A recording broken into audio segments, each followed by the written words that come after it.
No momento que você se propuser a se comparar com os outros, você sai sempre perdendo. Isso vai atrapalhar a sua autoestima, vai atrapalhar o seu desempenho, vai atrapalhar aquilo que você está querendo manifestar no seu universo físico.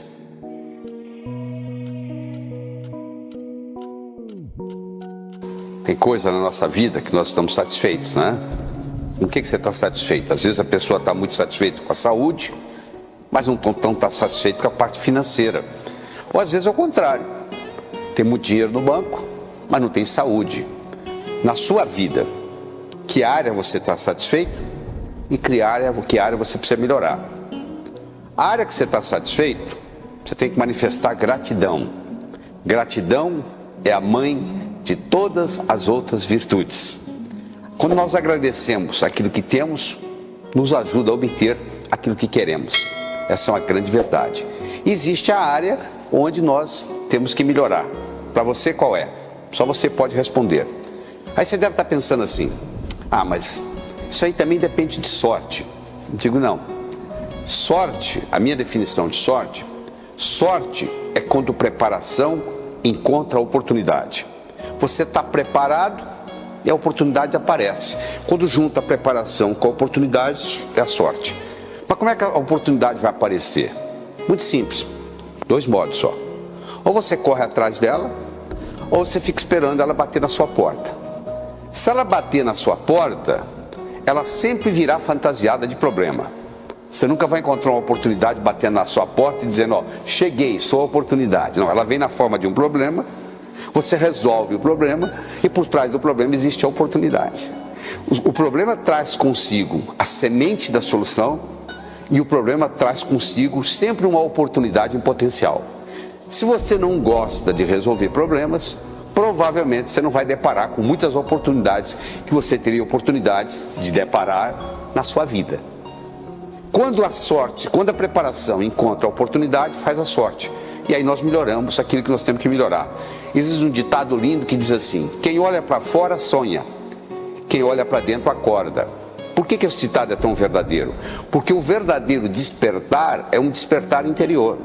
Primeiro eu tenho que despertar para o sucesso. Eu espero que essa conversa que nós estamos tendo aqui estimule você a começar a pensar e a desencadear aí no seu cérebro, na sua mente, ideias que vão estimular ideias, e que farão uma diferença. Tudo que é grande começa pequeno. O caminho do sucesso, ele tem que ser percorrido de uma forma persistente e paciente. Não existe sucesso da noite para o dia. Isso é uma ilusão. Aquele cara que está fazendo sucesso, de repente, ele já vem batalhando há anos naquilo. Nós somos, na vida, aquilo que recusamos a ser. Ah, eu não quero ser igual a minha mãe. Você é igualzinho a sua mãe. Todo mundo sabe disso, menos você.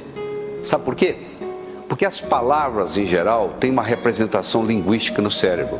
Se eu falar porta, você pensa numa porta. Se eu falar vaca, você pensa numa vaca. Se eu falar a palavra não não tem representação linguística no cérebro. Você vai pensar naquilo que vem depois do não. Quer ver? Ó? Não pense azul. Que cor que você pensou?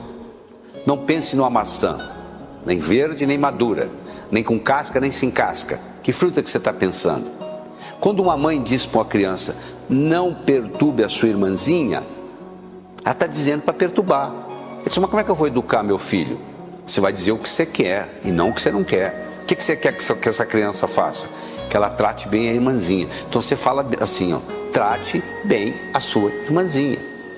Quando nós usamos o não, nós fazemos exatamente aquilo que vem depois do não. Se eu digo eu não quero ser do jeito que sou, eu acabo sendo do jeito que sou. Então olha o segredo é eu me autoaceitar do jeito que sou. Paradoxalmente, quando eu me autoaceito, existe a possibilidade de mudança. Enquanto eu estiver rejeitando parte de mim, eu continuo sendo aquilo que eu estou rejeitando. Nós somos na vida aquilo que nós rejeitamos. E não faça comparações, porque você começa a se comparar com os outros, tem sempre alguém mais bonito que você, tem sempre alguém mais forte que você, tem sempre alguém mais inteligente que você, não é verdade? No momento que você se propuser a se comparar com os outros, você sai sempre perdendo. que você tem que fazer? Você tem que comparar você com você mesmo. Como que eu era 5 anos atrás, como eu sou hoje, como eu quero ser da agora para frente. Então você está fazendo comparação de você com você, porque cada pessoa é indivíduo, por isso que chama de indivíduo, é individual, é próprio, é característico, é inusitado, não tem ninguém no mundo igual a você. A sua impressão digital não tem nenhuma igual à sua, então você é único. Então não dá para você se comparar com os outros, porque no momento que você começa a se comparar, você pode desenvolver então um complexo de inferioridade. E no momento que você desenvolve um complexo de inferioridade, isso vai atrapalhar a sua autoestima, vai atrapalhar o seu desempenho, vai atrapalhar aquilo que você está querendo manifestar no seu universo físico. Então é por isso que nós temos que entender que nós temos que falar aquilo que nós queremos e não aquilo que nós não queremos. Às vezes a pessoa pergunta, por que eu estou estacionado na vida? Eu respondo, provavelmente você atingiu o seu nível de sistematização. Você sabia que um americano perde, em média, 8 a 10 minutos por dia procurando a chave do carro de manhã? Onde é que está minha chave? Onde é que está minha chave? Onde é que está minha chave? Por que ele não coloca um prego na parede, coloca a chave na hora que chega, tira a chave na hora que sai? Não é verdade? Isso é um americano, você imagina nós brasileiros, que somos mais desorganizados. Então, o seu nível de sucesso vai depender muito do seu nível de sistematização. Vai depender muito de quanto você usa bem o seu tempo. Se nós dormimos 8 horas por noite, em média, e o dia tem 24, sobram 16, não é verdade? Dessas 16, se você trabalha 8, você passa pelo menos 50% do tempo trabalhando. Então, como é que você administra essas 8 horas? Como é que você faz para poder produzir mais com menos, fazendo mais com menos? O grande segredo está na sistematização. Você conhece aquele ditado que diz assim, se você quer que uma coisa ocorra, entregue para uma pessoa ocupada? Por quê? Porque a pessoa ocupada ela já tem aquela sistematização do que tem que fazer. Uma pessoa que não faz nada, você pede ela para fazer uma coisa, aquilo é um projeto, aquilo é um absurdo, aquilo é uma complicação. Hoje, no mundo que nós vivemos, complexo, veloz e incerto, quem corre anda, quem anda está parado, quem está parado está andando para trás. Ou seja, como o universo se tornou muito mais dinâmico e as próprias escolas não estão preparadas para ensinar os alunos para esse mundo, as escolas estão ensinando para um mundo que não mais existe, que é da era industrial, e nós já estamos na era do conhecimento, já estamos até na era da nanotecnologia, ou seja, já passamos até da era do conhecimento. Então tudo acontece num modo complexo, veloz e incerto. E com isso, o que acontece? Coisa que funcionava antes, não funciona mais. Se eu não tenho uma sistematização atualizada do meu processo, eu vou ficando para trás. Então eu tenho que estar num constante processo de aprendizagem. É o eterno aprendiz. Antigamente você se formava, colocava o seu diploma na parede e o resto da sua vida você vivia em função daquele diploma. Hoje, quando você recebe o seu diploma, aquilo que lhe deu o diploma já ficou obsoleto. Aquela sistematização que você adquiriu já não é suficiente. Então você tem que estar constantemente questionando como que eu posso sistematizar melhor o meu dia, como que eu posso usar o meu tempo de um modo mais eficiente. Ver para crer ou crer para ver? São Tomé dizia, eu preciso ver para crer. É um modo de você perceber a realidade. Vendo, você acredita. Mas nós já discutimos que isso pode enganar a gente. E o contrário, crer para ver.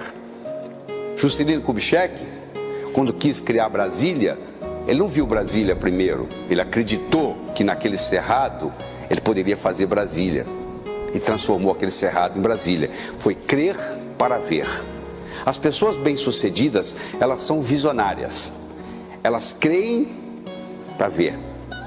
O que você está precisando crer para ver, para manifestar na sua vida?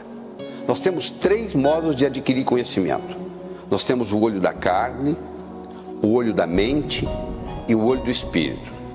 O olho da carne são os órgãos dos sentidos que nós captamos. O olho da mente é essa habilidade que nós temos de visualização. Albert Einstein foi considerado pela revista Time o homem mais inteligente do século XX.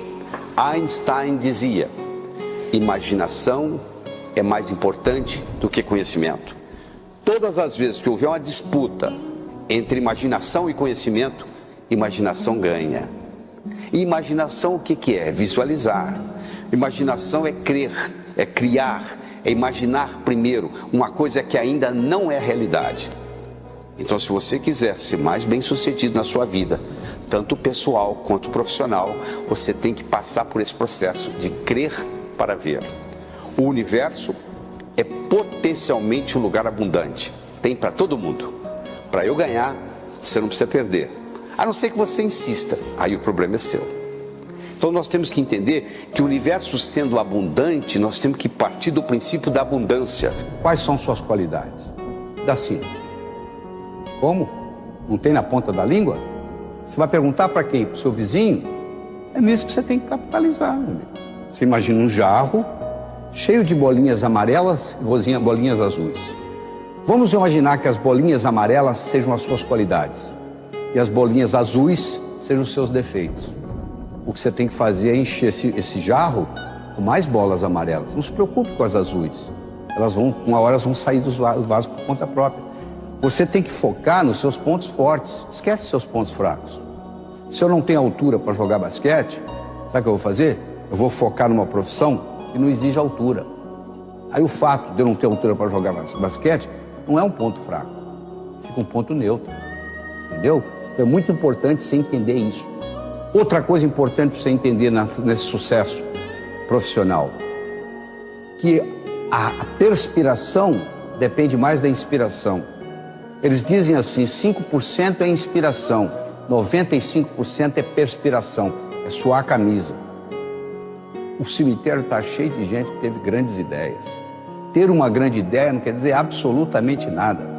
Eu quero saber se você tem um modelo para implementar essa grande ideia. Entendeu? O mundo está cheio de grandes ideias. O cemitério está cheio de gente que morreu sem implementá-las. Então você tem isso, essa é a parte da inspiração. Agora, a parte da perspiração, ou seja, suar a camisa, colocar em prática. Francis Bacon dizia que conhecimento é poder. Eu acho que ele estava enganado. Conhecimento é poder em potencial. O conhecimento só se torna poder quando passa do campo do pensar, do campo do agir. Porque enquanto não houver ação, enquanto não houver resultado, não faz diferença. Mais uma coisinha. Você tem que procurar fazer o que você gosta e gostar do que você faz. Você não pode só fazer o que você gosta. Você não pode comer só filé mignon ou só caviar na vida. Você tem que fazer o que você gosta. É ideal você fazer o que você gosta. Você sair para trabalhar todos os dias fazendo algo que você não gosta, eu vou te falar, é um problema sério. As pessoas que não se autorrealizam no trabalho, em geral, morrem cedo, adoecem, envelhecem, etc. Você tem que gostar daquilo que você faz. E você fazer aquilo que você gosta e gostar daquilo que você faz. Quer dizer, você tem que aprender que entre aquilo que você gosta, tem coisa que você não gosta, que faz parte. Vem com o território, entendeu? Vem junto. Então, se você observa isso e concentra nas suas qualidades, nos seus pontos fortes, você não precisa se preocupar com os seus pontos fracos. O nosso potencial é muito maior do que a gente pensa. Tem uma história verídica de uma mulher que estava com um menino de 4 anos dirigindo uma caminhonete, uma das estradas do Texas, nos Estados Unidos. O pneu furou, ela foi trocar o pneu, o macaco empenou e, sem ela perceber, o filhinho dela ficou preso debaixo da caminhonete.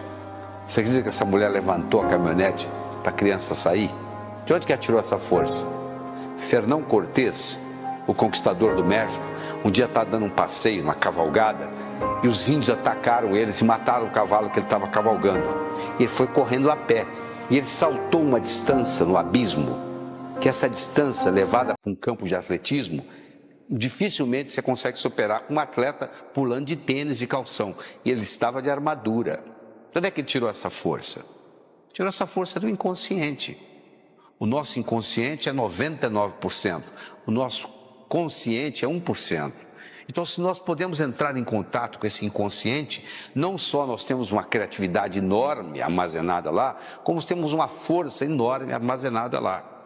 Só que a entrada, a porta de entrada do inconsciente é o cérebro direito. E o cérebro direito, a gente entrar nisso, a gente tem que estar relaxado. Por isso que é importante o relaxamento. Por isso que é importante, às vezes, você sair do seu ambiente de trabalho e, de repente, você tem a ideia mais brilhante possível quando você não está no ambiente de trabalho, você está em outra situação. Quando o Arquimedes descobriu o princípio de Arquimedes, ele estava tomando um banho e saiu gritando na rua, eureka, eureka, eureka. O Einstein, para desenvolver a teoria da relatividade, ele estava deitado numa rede no fundo do quintal da casa dele, imaginando que ele viajava num raio de luz. E aí ele teve a grande visão e depois matematicamente comprovou aquela visão que ele teve da teoria da relatividade. Então muitas vezes esse poder está aí, só que nós cortamos o acesso a esse poder desde cedo. A gente chega bastante criativo no jardim da infância e vamos sendo podados, porque só a professora sabe a resposta certa. Se você não responder do jeito que foi perguntado, você está errado. Aí você começa com um complexo de inferioridade e etc, etc. Então, nessa conversa, nosso bate-papo que nós estamos tendo aqui, como é que você consegue estimular mais essa parte criativa sua? Como é que você consegue entrar mais no seu cérebro direito? Como é que você consegue usufruir desse poder, desse potencial que existe no seu inconsciente, que está disponível? Só que você tem que abrir as portas, né? Você tem que deixar isso chegar até lá.